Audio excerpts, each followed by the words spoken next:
আসসালামাইকুম বন্ধুরা, কেমন আছেন আপনারা সবাই? আশা করি সবাই ভালো আছেন।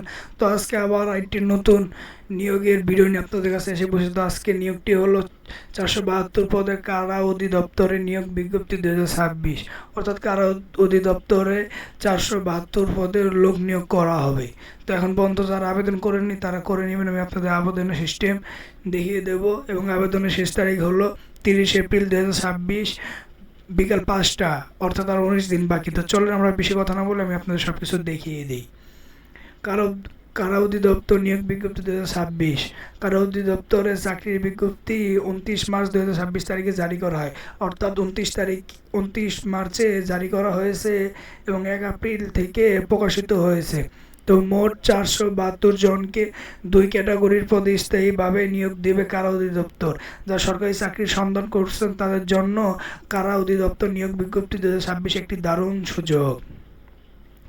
তো বন্ধুরা, এই অধিদপ্তরে জয়েন করতে হলে অর্থাৎ আবেদন করতে হলে আপনাদের 9 এপ্রিল, অর্থাৎ 9 এপ্রিল তো চলেই গেছে, আপনার 30 এপ্রিলের বিকাল 5টার মধ্যে এই ওয়েবসাইটে আপনাদের যতগুলো ইনফরমেশন আছে, অর্থাৎ পাসপোর্ট সাইজ ছবি, এনআইডি কার্ড, শিক্ষাগত যোগ্যতা সব দিয়ে এখানে সাবমিট করবেন এবং ফিটা দিয়ে দিবেন। বন্ধুরা চলে আমরা বেশি কথা না বলে আমাদের কি কি সুবিধা অসুবিধা হচ্ছে সব আমি আপনাদের দেখিয়ে দিই। তো বন্ধুরা, এখানে প্রথমে দেখা আছে জাতীয় বেতন স্কেল 2015 অনুযায়ী কারারক্ষী বেতন স্কেল 9,000 থেকে 21,800 টাকা, গ্রেড 17।